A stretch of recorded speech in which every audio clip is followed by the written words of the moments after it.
So last week, I posted a video about how the Dean of Admissions at Marquette University called an accepted student who was planning on attending Marquette to threaten her admission to the university because, wait for it, she posted a TikTok with a sign in the background saying Marquette class of 2024, and the TikTok was all about how she supports Donald Trump. And apparently, supporting the President of the United States is enough to get your enrollment pulled, or at least the threat of it, from Marquette University. Now, the university later relented after public pressure. It seems that the student will still be going to Marquette in the fall. But Marquette is a private university, so it has a little bit more leeway with things like this. You know who doesn't have leeway with things like this? Public universities.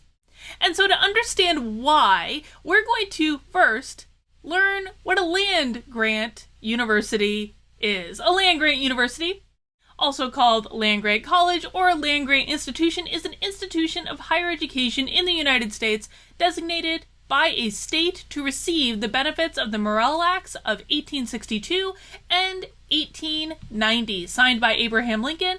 The first Morrill Act began to fund educational institutions by granting federally controlled land to the states for them to sell to raise funds to establish and endow land-grant colleges. The mission of these institutions, as set forth by the 1862 Act, is to focus on the teaching of practical agriculture, science, military science, and engineering, though without excluding classical studies, as a response to the Industrial Revolution and changing social class. The mission was in contrast to the historic practice of higher education to focus on a liberal arts curriculum. A 1994 expansion gave land-grant status to several tribal colleges and universities.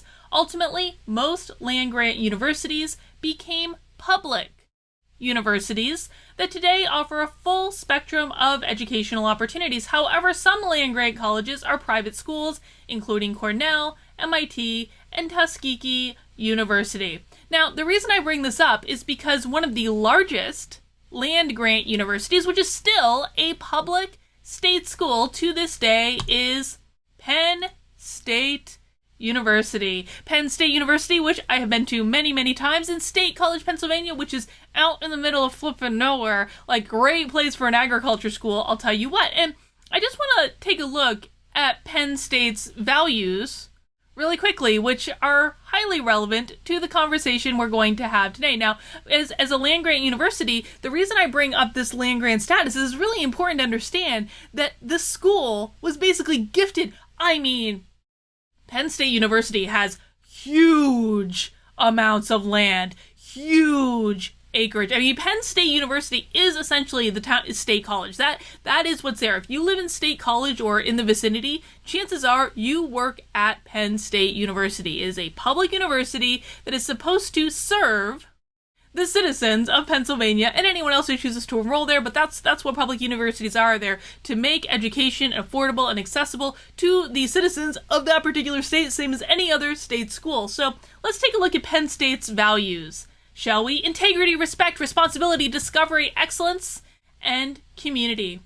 The values are as follows. Integrity. We act with integrity and honesty in accordance with the highest academic, professional, and ethical standards. Respect. We respect and honor the dignity of each person. Embrace civil discourse. Keep that one in your back pocket. We're going to come back to it.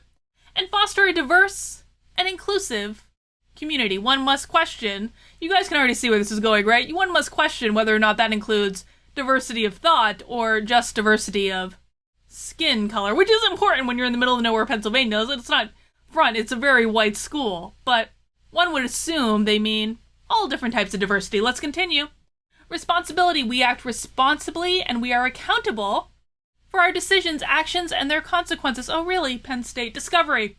We seek and create new knowledge and understanding and foster creativity and innovation for the benefit of our communities, society, and the environment. Excellence. We strive for excellence in all of our endeavors as individuals, as institution, and a leader in higher education. And community. We work together for the betterment of our university, the communities we serve, and the world. So then, given these values, Penn State, we have to ask, why are you marginalizing conservative students? Why are you basically, well, literally deleting conservative students. So we're going to read about how Penn State deleted their conservative students. But before we get into that, listen, folks, if you like my channel, you want to support the content I'm making, very best thing you can do is subscribe, turn on those notifications. If you think you are subscribed, just double check that for me because YouTube may have made that decision for you. Also, sharing out the video. There are many other ways you can support me right down in the description below. But let's take a look at what Penn State did. This is from their campus newspaper. Penn State students of color share their thoughts on now deleted College of the Liberal Arts tweet. Now, maybe what this should have been is, maybe what they should have said is, Penn State tweets out support for conservative students and quickly faces backlash and deletes the dang tweet.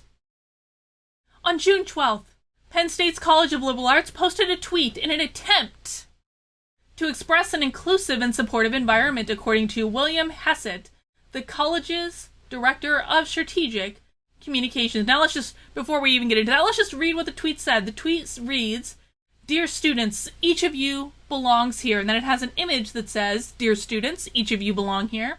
"Dear Black students, your lives matter. Dear Muslim and Jewish students, your beliefs are valued here. Dear conservative students, your viewpoints are important. Dear Latinx students, you will not find walls here. Dear female students, you are respected. Dear LGBTQ+ students, you are supported here. Dear international students, you are welcome here. Dear all students, we are here to support and learn from one another." You know, when I first started becoming aware of the social justice nonsense, it was when someone in the knitting community posted a poem about kindness. It was a poem asking for kindness, for empathy, for understanding. And he posted it using an Instagram hashtag that he created. And he was mobbed and bullied so badly that he went into the hospital on suicide watch for posting a poem about kindness. And this tweet reminds me of that because there's nothing wrong with this tweet.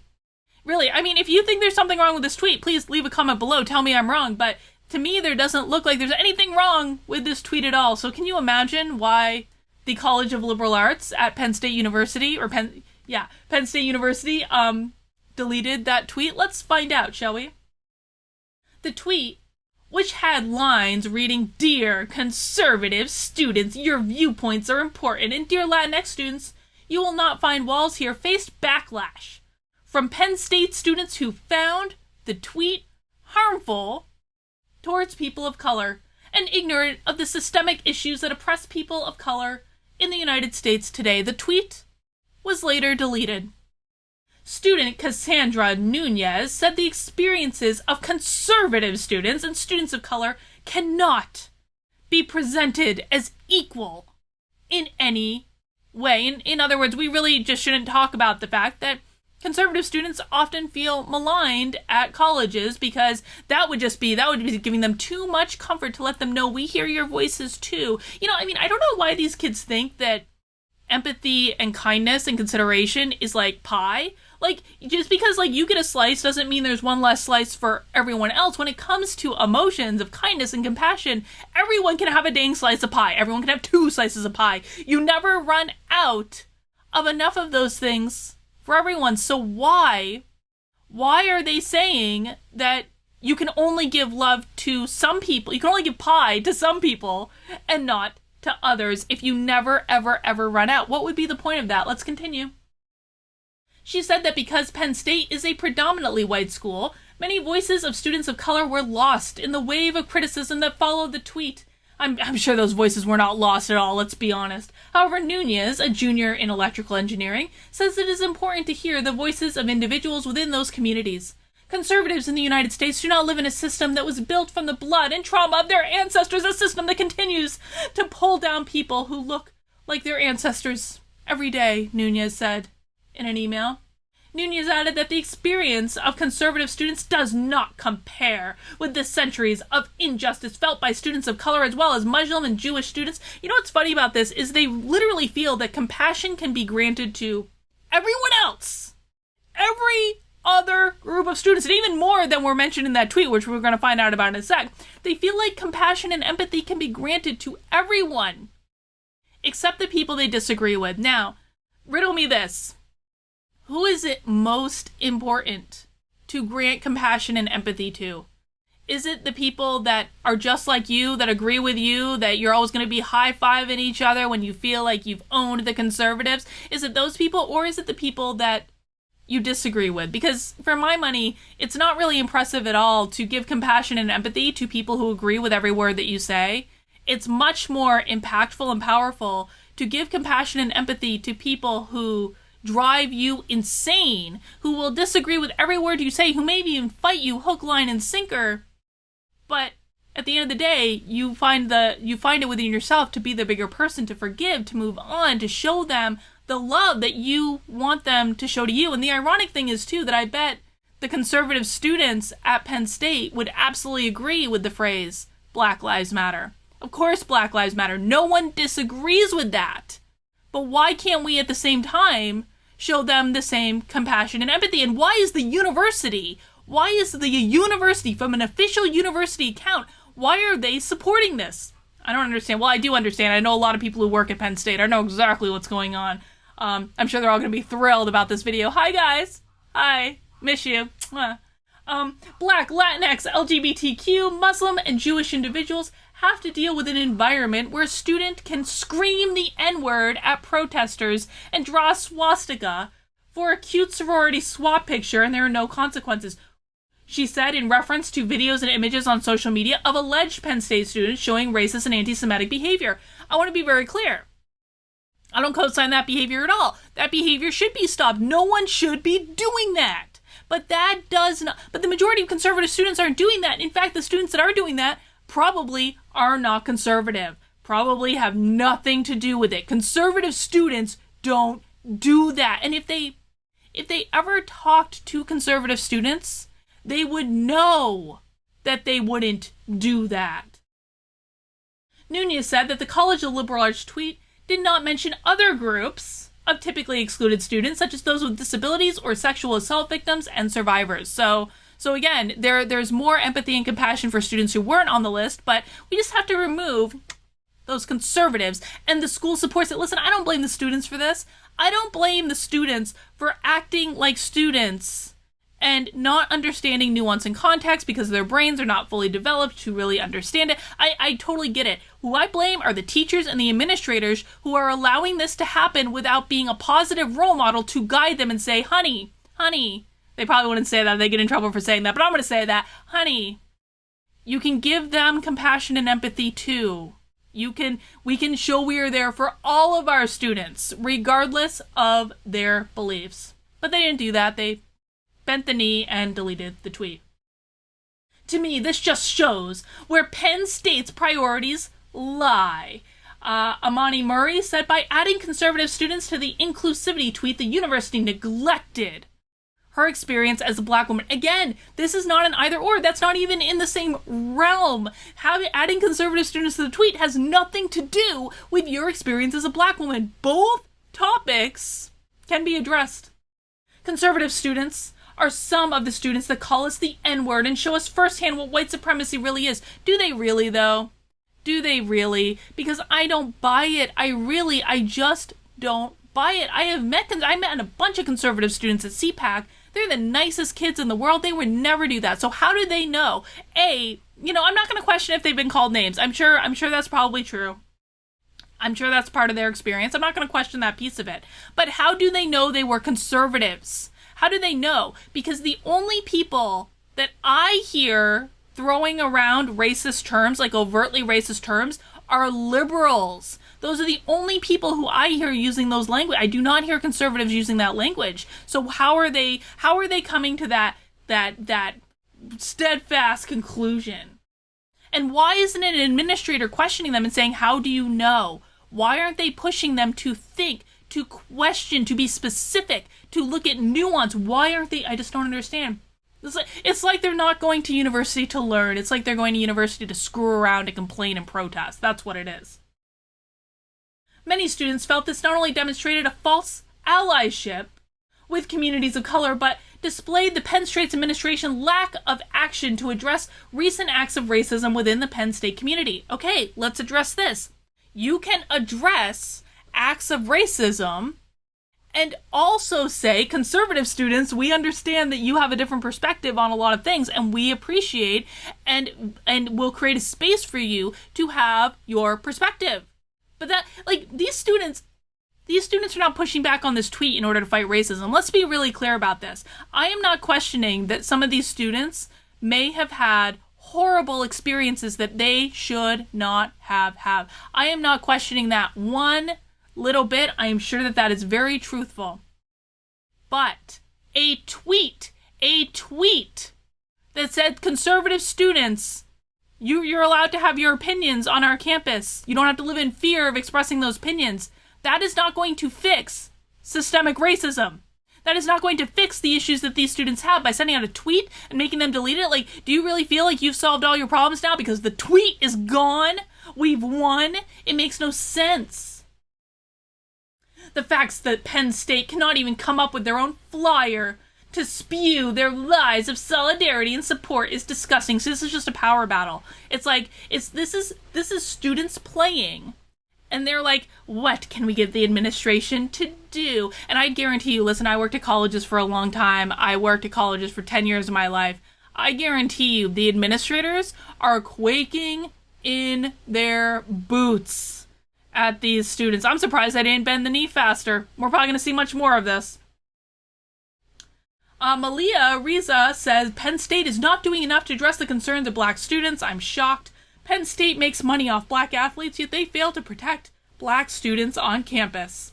Riza also felt the university has been slow to take real action in making Penn State more inclusive. Okay, again, let's just be clear. Penn State is in the middle of effing nowhere.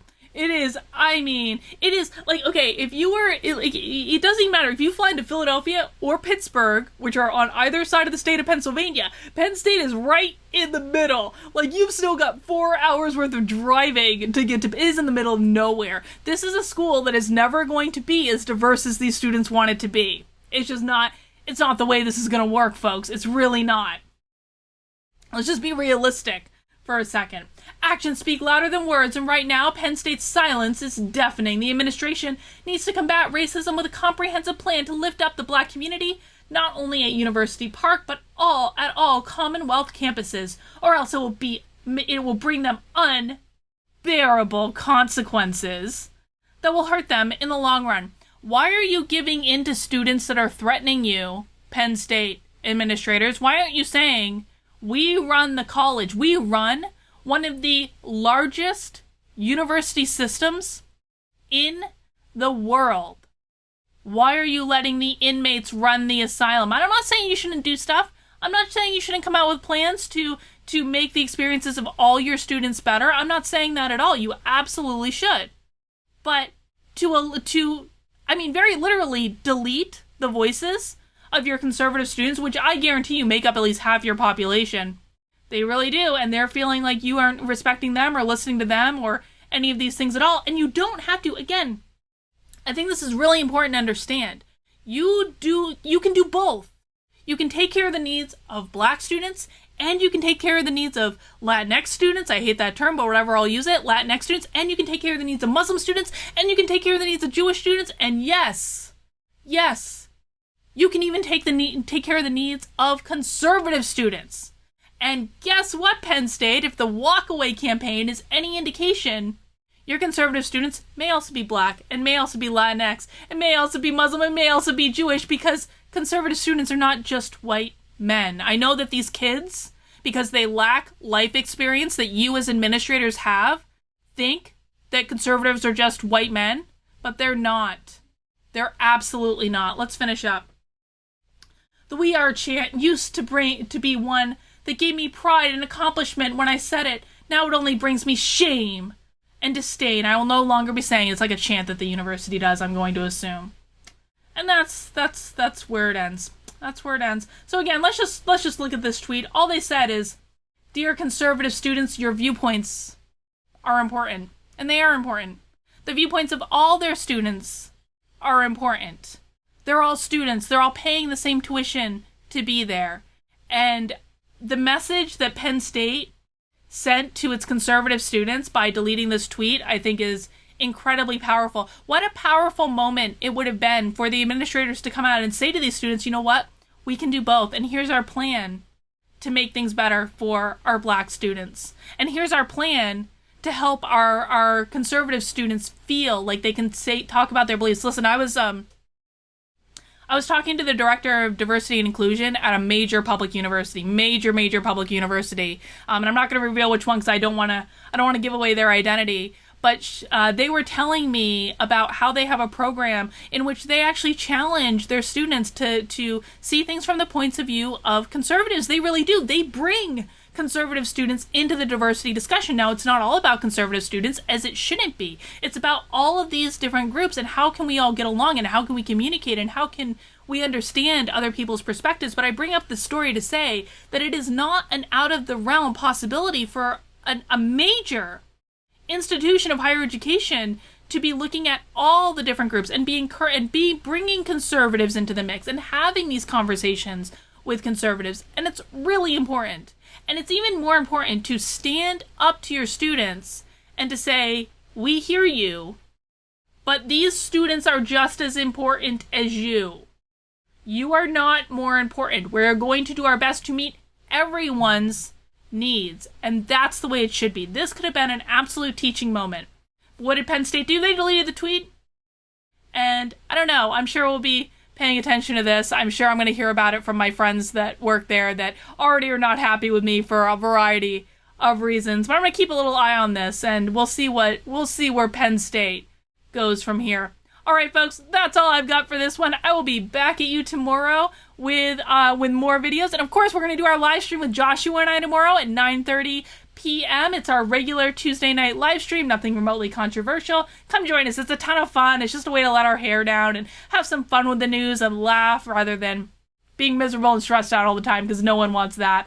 All right, guys, I'll see you soon.